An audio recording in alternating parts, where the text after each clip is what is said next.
Rubbish is spread from one side of Cadles Road to the other, the mess left by a hoon who careered along the footpath in a four-wheel drive just after 5 this morning. So I got out, looked out the window, and here's the bin flying everywhere across the road.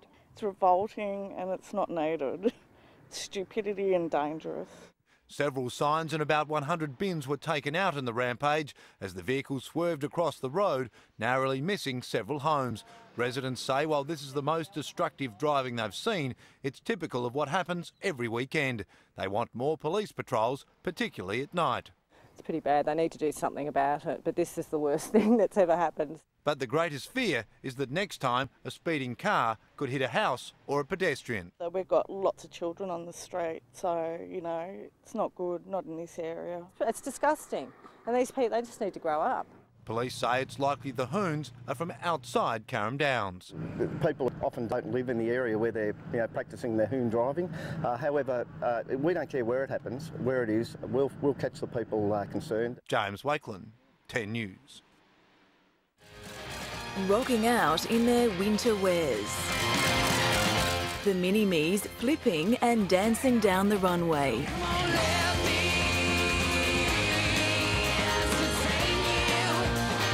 Some had the poses down pat and were ready to paint the town red, while other little ones found themselves in need of a helping hand. Only when they screamed at me I got a bit nervous. I had to wave to my nana and all. They had fun, they're tired. It's a long day being a model. It wasn't just pint-sized models taking centre stage, with baby bumps also on show. There was no having to suck my tummy in, so it was actually really good. It was all about the kids, I felt, so it was following them and really taking their lead. Among the top trends, golden gumboots, pretty pastel dresses and animal accessories. Hermione Kitson, 10 News.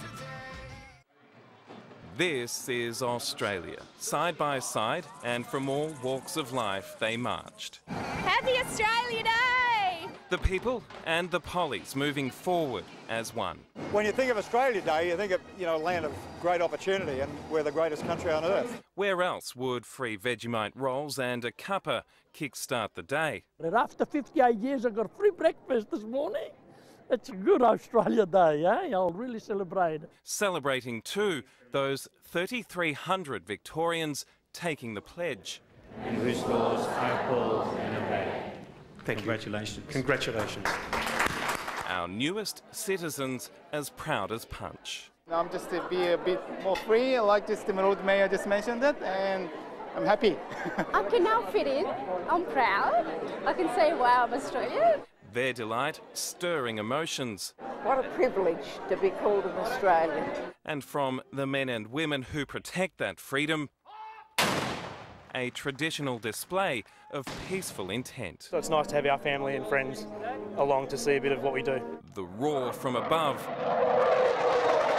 matched by those below. As the party started on a high note. Amid the celebrations and ceremony, there was, of course, something that makes this day so special. Ordinary Australians enjoying our wonderful way of life. I love Australia because it's multicultural, there's food, it's peaceful, everyone's loving everybody, awesome place to be.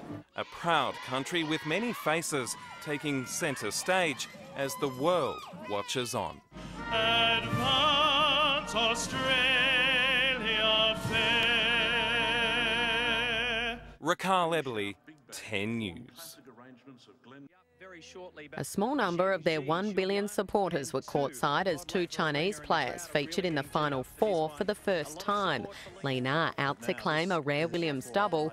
After toppling Venus, she faced a strapped-up Serena, who came out swinging. Hello. Only one other woman has won more Australian Open titles, and with Margaret Court watching on, Williams secured the early break. Excellent. But she couldn't convert a set point in the 9th game. Li Na pushing the world number one to a tiebreak. Williams won it in trademark fashion. The second was much like the first. The Chinese running machine taking it right up to Williams. The backhand. And she fought hard to save 4 match points and once again force a tiebreak, but it was only delaying the inevitable. She closes it out in the way she knows best. Williams advancing to her 5th Australian Open final. I had so many match points and I blew it, and finally I knew on my serve I had to close it out because she never gives up. The second semi featured 2 unseeded players and was a far more one-sided affair. Oh, that's a brilliant shot. That was to bring up set point for Justine Enner after just 22 minutes. The Belgian followed up with this. Oh, brilliant forehand. Zhong Ji could barely watch. She won just 24 points for the match. Enner needing less than an hour to dispose of the world number 35 and advance to a Grand Slam decider in just her 2nd tournament back. Well, no way I could think about that, but I booked my flight for Sunday to go back in Europe. Kelly Underwood, 10 News. As Prince William was kicking goals with the Victorian public, his football team Aston Villa was doing likewise back home. Trailing 2-0 early in the second leg to Blackburn, Villa blasted its way back. A controversial penalty reduced Rovers to 10 men. It also drew Aston Villa level. But the scores weren't tied for long. Villa's 3rd goal was a clumsy affair, their 4th anything but. Milner! What a strike! Milner then turned provider as it was high 5 for the home side. Milner, on to Heskey, great shots. Plenty of goals in this one, none as spectacular as the 63rd minute volley from Blackburn's Martin Olsen. Socceroo Brett Emerton gave the visitors a glimmer of hope in the dying stages as his strike made it 5-4, but it was game over soon after. Ashley Young, he has! That is it. Villa are going to Wembley, where they'll meet either Manchester United or Manchester City in the final. There were 2 games in the Premier League this morning. Arsenal's 4-2 win over Bolton catapults the Gunners to equal top with Chelsea. Liverpool also secured maximum points. Dirk Kuyt with the game's opener just 6 minutes in. Dirk Kuyt scores in front of the Kop, an explosion of relief. And it was a case of double Dutch as the Holland international sealed the 2-0 win, converting a 90th minute penalty. Luke Schneider, 10 News. It's arguably the most intense rivalry going around, with emotions always reaching boiling point, but not this time for Brett Ratton. That's something that, maybe as a coach I got caught up in a little bit myself, so keep it sort of on the straight and narrow or on the medium there line, not just escalate your emotions.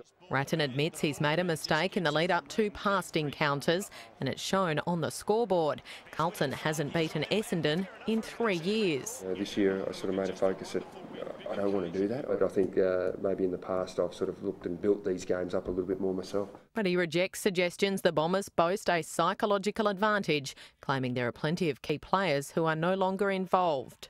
Right, Lucas, Lloyd, Lovett, they don't sound too familiar, and they probably kicked a fair score. Favola, Stevens, Cloak. Eddie Betts has spoken publicly for the first time since copping a pre-season suspension in the wake of the Blues' controversial booze cruise. It was a big wake-up call. It makes me look at myself and say, you only get one chance at AFL footy.